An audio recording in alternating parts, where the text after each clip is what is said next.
विद्यार्थी मित्रांनो, आज आपण मी वाचवतोय ही कविता बघू। या कवितेचे कवी आहे सतीश काळसेकर। त्यांचा परिचय पण बघू। त्यांचा जन्म 1943 मध्ये झाला। हे प्रसिद्ध कवी आहे। इंद्रोपनिषद, साक्षात विलंबित हे त्यांचे कविता संग्रह प्रसिद्ध आहे। कविता लेनिनसाठी या लेनिनवरच्या जगभरातील कवितांच्या अनुवादांच्या संग्रहाचे त्यांनी संपादन केलेले आहे। तात्पर्य, मागोवा, लोकवाङ्मय या नियतकालिकांच्या संपादनात त्यांचा सहभाग होता। त्यानंतर या कवितेची मध्यवर्ती कल्पना बघा। वेगाने बदलत जाणाऱ्या समाजाचे वास्तव चित्र प्रस्तुत कवितेतून कवीने रेखाटले आहे। समाजाचे वास्तव म्हणजे खरे चित्र, म्हणजे जो काही समाजामध्ये जे काही परिवर्तन होत आहे, जे काही बदल होत आहे, त्या बदलाचं खरं चित्र या कवितेतून कवीने रेखाटलं आहे। कवी त्यांच्या स्वतंत्र अस्तित्वाच्या गोष्टी वाचू इच्छितात। महानगरी जीवनातील अस्तित्वाच्या अवकळेचे, भोवतालच्या सामाजिक स्थितींचे चित्रण काळसेकर यांच्या कवितेत आपल्याला दिसून येते। प्रस्तुत कविता साधना दिवाळी अंक 2005 या मासिकातून घेतली आहे। कवी म्हणतात, हाकेतून हद्दपार होते आई, हमरायच्या थांबल्यात गोठ्यातल्या गाई। विद्यार्थी मित्रांनो, परिवर्तन हे सर्व स्तरामध्ये आपल्याला दिसून येते। ज्यावेळी सामाजिक स्तरावर परिवर्तन होते तेव्हा समाजातील लोकांचे जीवनमान, पद्धती, बोली यांच्यावरही परिणाम झालेला आपल्याला दिसून येतो। इंग्रजी या जागतिक पातळीवर बोलल्या जाणाऱ्या भाषेचा आपण स्वीकार केल्यामुळे मातृभाषेचे महत्त्व कमी झालेले आपल्याला दिसते। इंग्रजीमध्ये बोलणे आपल्याला आता प्रतिष्ठेचे वाटू लागले आणि त्यामुळे आज इंग्रजीचा प्रभाव वाढल्याने आई ह्या शब्दाची जागा मम्मीने घेतली आहे। आता आईला आई म्हणून हाक मारणे हद्दपार होत चालले आहे। हद्दपार म्हणजे काय? सीमापार। सीमापार म्हणजे या ठिकाणी त्याचा अर्थ काय? जीवनातून। या ठिकाणी सीमापार अर्थ न घेता काय घ्यायचा आहे? ती आपल्या जीवनातून आई हा शब्द हद्दपार होते आहे, म्हणजे जीवनातून हा शब्द बाहेर जाते आहे असं कवी या ठिकाणी म्हणतात। कवी समोर म्हणतात की हमरायच्या थांबल्यात गोठ्यातल्या गाई। आता तुम्हाला माहिती आहे की सध्या शहरीकरण झपाट्याने होत असलेलं आपल्याला दिसते। खेड्यातील लोक शहराकडे धाव घेताना आपल्याला दिसते आणि शहराची ओढ लागल्याने गावातील तरुण शेती न करता नोकरीचा स्वीकार करत आहे। त्यामुळे शेतीसाठी आवश्यक असलेल्या जनावरांची आता सध्या गरज राहिली नाही, कारण शेती करायला कोणी तयार नाही। त्यामुळे जे काही जनावर घरामध्ये असायचे ते आता कमी झालेले आहे। पूर्वी गाय घरात असणे संपन्नतेचे लक्षण मानले जात होते, मात्र आता शेती नाही। परिणामी गायींची संख्याही आपल्याला कमी झालेली दिसून येते।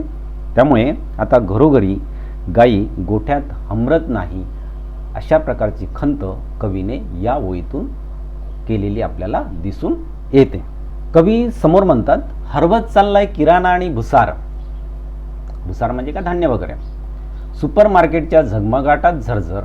सध्याच्या काळामध्ये जे काही सुपर मार्केट्स आहे किंवा मॉल्स आहे, या मॉल्सचं आकर्षण वाढल्याने जे काही किराणा दुकानातून आपण जे काही सामान आणत होतो, धान्य आणत होतो, ते दुकान आज लोक टाळू लागले आहे। सुपर मार्केटमधील चकचकीतपणा, वस्तूंची मांडणी याची लोकांना भुरळ पडली आहे। तेथे खरेदी करणं लोकांना प्रतिष्ठेचं वाटू लागलं आहे आणि त्यामुळे जे काही छोटे मोठे किराणा दुकान होते ते आता डबघाईस आलेले आपल्याला दिसून येतात असं कवी म्हणतात। लोहाराचा भाता आणि कुंभाराचा आवा, निघून चाललाय गावगाड्यासोबत मुकाट। भाता म्हणजे काय? भट्टीमध्ये वारा घालण्यासाठी जे काही साधन होतं त्याला भाता म्हणतात। आणि कुंभाराचा आवा म्हणजे काय? की ज्या चाकावर कुंभार आपली मडकी बनवतो किंवा भांडे बनवतो त्या चाकाला काय म्हणतात? आवा। आता सध्या गावगाडा बदलू लागल्याने याचा सर्वात मोठा फटका गावातील परंपरेने व्यवसाय करणाऱ्या जे काही 12 बलुतेदार होते। 12 बलुतेदार म्हणजे कोणते? की गावाचा जो काही कारभार चालायचा किंवा गावामध्ये ज्या काही अडीअडचणी असायच्या, या 12 बलुतेदारामार्फत त्यात पूर्ण व्हायच्या। 12 बलुतेदार म्हणजे कोण? कुंभार, कोळी, गुरव, चांभार, मातंग, तेली, नावी, परीट, माळी, महार, लोहार, सुतार असे हे 12 बलुतेदार च्या व्यवसायाच्या भरोशावर गावामध्ये जे काही शेती म्हणा किंवा जे काही कामं जे आहे ते होत होते।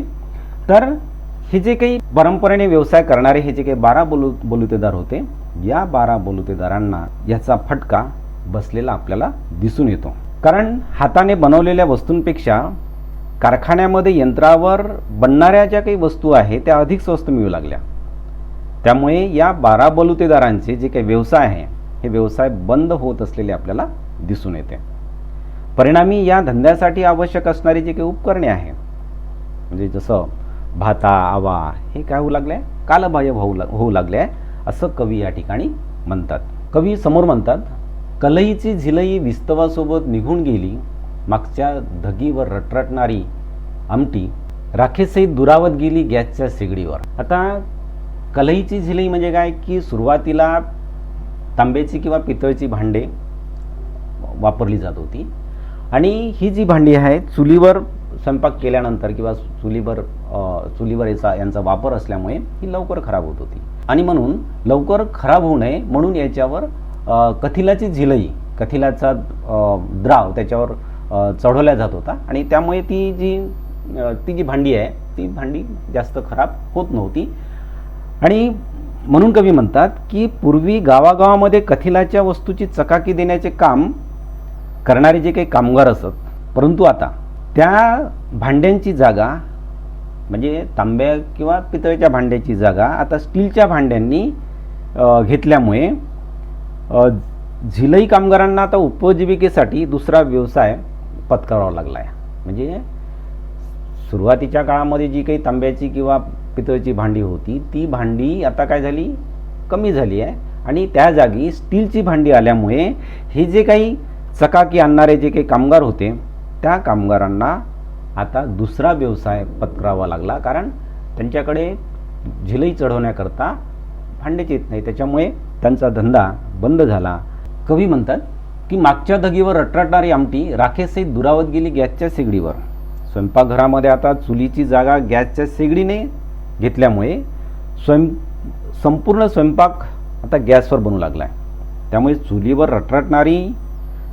चुलीवर रटरट शिजणारी आमटी आता राहिली नाही. चूल नाही, परिणामी लाकडाची राख नाही.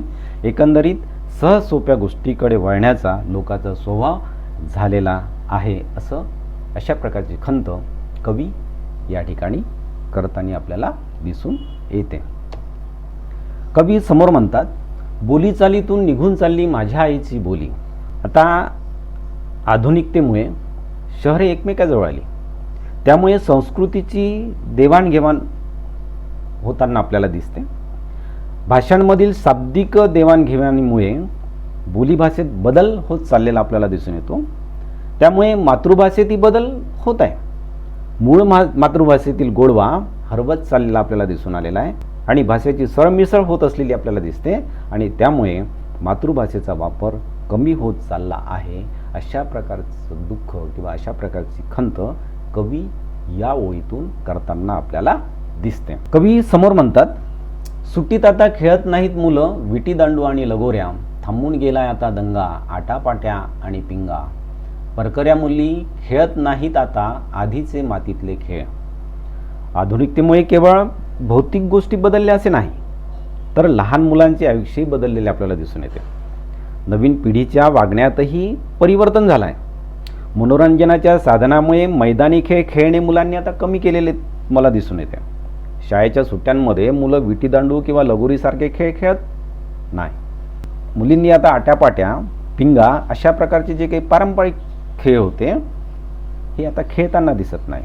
मातीची भांडी बनवणे असे सर्जनशीलतेला वाव देणारे जे काही खेळ होते ते खेळ आता नव्या पिढीकडून खेळले जात नसल्याची खंत कवीने या ठिकाणी व्यक्त केलेली आहे. कवी समोर म्हणतात, पोरं आता दंग असतात दूरदर्शनच्या चॅनलवर बघत क्रिकेटची मॅच आणि उलगडत क्राईम थ्रिलर. आता सध्याचा काळ मोबाईलचा काळ आहे.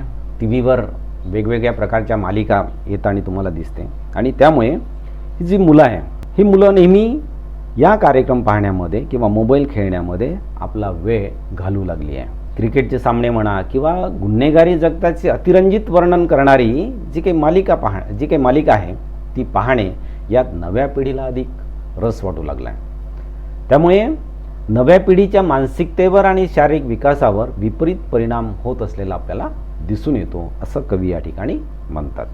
कवी समोर म्हणतात, लिहिते हात आता राहिले नाहीत, लिहिते शब्द बापुडे केवळ वारा तसे विरून जात आहे. लेखनाच्या बाबतीतही उदासीनता असलेली आपल्याला दिसून येते.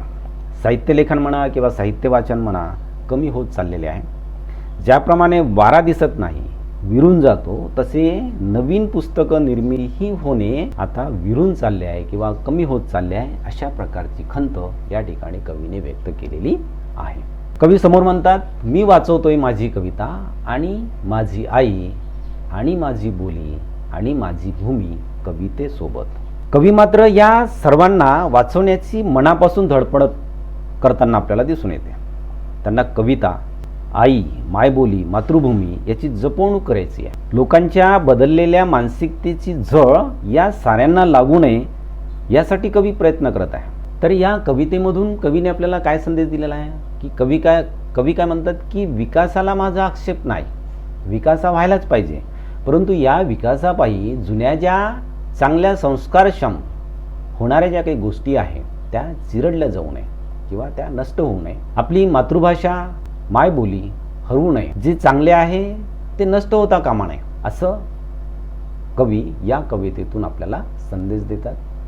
आपणही या बदलांचे आपल्यावर सकारात्मक परिणाम होतील याची काळजी घ्यायला हवी, अशा प्रकारचा सूचक संदेश या कवितेतून कवीने आपल्याला दिलेला आहे.